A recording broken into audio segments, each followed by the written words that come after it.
আরে রাখেন আপনার মিনমিন, আপনি তো দাদা চঞ্চল চৌধুরীর সাথে ছবি তুলে একদম বদনাম করে দিলেন তাকে। অপরদিকে গায়ক আসিফ আকবর কি তাহলে চাচ্ছে বিয়ের জন্য তরুণদেরকে ব্যাংক থেকে ঋণ দেওয়া হোক? প্রথমে আসি ময়ূকের কাছে। যদিও আপাত দৃষ্টিতে পেশায় তিনি একজন সংবাদ উপস্থাপক, কিন্তু তার অঙ্গভঙ্গি এন্ড সংবাদ উপস্থাপনার ধরন দেখে বাংলাদেশের অনেকেই তাকে মলম বিক্রেতার ট্যাগ দিয়েছেন। ইলিশ মাছ দেব না ডর ইলিশ মাছ। যাই হোক, তিনি তো সাংঘাতিক এই সাংবাদিক।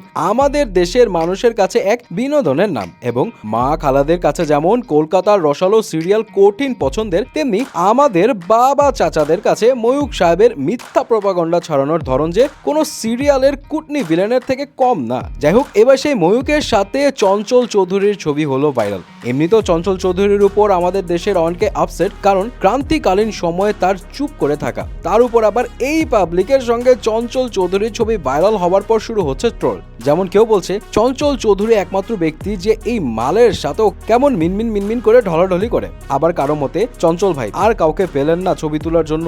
যদিও এই ছবিটি 2022 সালের তোলা এন্ড ময়ূক নিজেই তার ফেসবুকে এই ছবিটি পোস্ট করে সাদা সাদা কালা কালা গানের ক্যাপশন দিয়েছিলেন। যাই হোক, আর কত পুরনো জিনিস যে বের করবে নেটিজনেরা কে জানে। এবার আসি গায়ক আসিফ আকবরের কাছে। গায়ক আসিফ আকবর রিসেন্টলি তার ফেসবুকে তার বড় ছেলের বিয়ের ছবি পোস্ট করে লিখেন, বৈষম্য বিরোধী ছাত্র আন্দোলনের আসল সফলতা আসবে ছাত্র ছাত্রীদের সময় মতো বিয়ে করার মাধ্যমেই। তিনি আরো লিখেন, আমি 24-25 বছর বয়সে বিয়ের পক্ষে, এতে সংসার শুরু করা যায় দ্রুত, তারাও মা বাবা হতে পারে, আমরাও দাদা নানা হতে পারি সুন্দর সময়, কবে স্টাডি শেষ হবে, তারপর প্রতিষ্ঠা হবে, তারপর টাকা জমিয়ে বিয়ে করতে হবে, এর মধ্যে চলে যাবে যৌবনের সুন্দর সময়। স্বর্ণের ভরি এখন 1,35,000 টাকা। অন্যান্য সামাজিকতার খরচ ধরলে কেউ 24-25 বছর বয়সে বিয়ে করতে পারবে না। সন্তানদের বিয়ের জন্য এগিয়ে আসতে হবে বাবা মাকে। দুঃখজনক হলেও ছাত্র আন্দোলনের বাঘা বাঘা নেতা এবং তাদের সহকর্মীরা এখনো ব্যাচেলর, অথচ এই বয়সে আমি 2 ছেলের বাবা হয়েছি। তাদের উচিত রাষ্ট্র ব্যবস্থাপনায় তরুণদের বিয়ের জন্য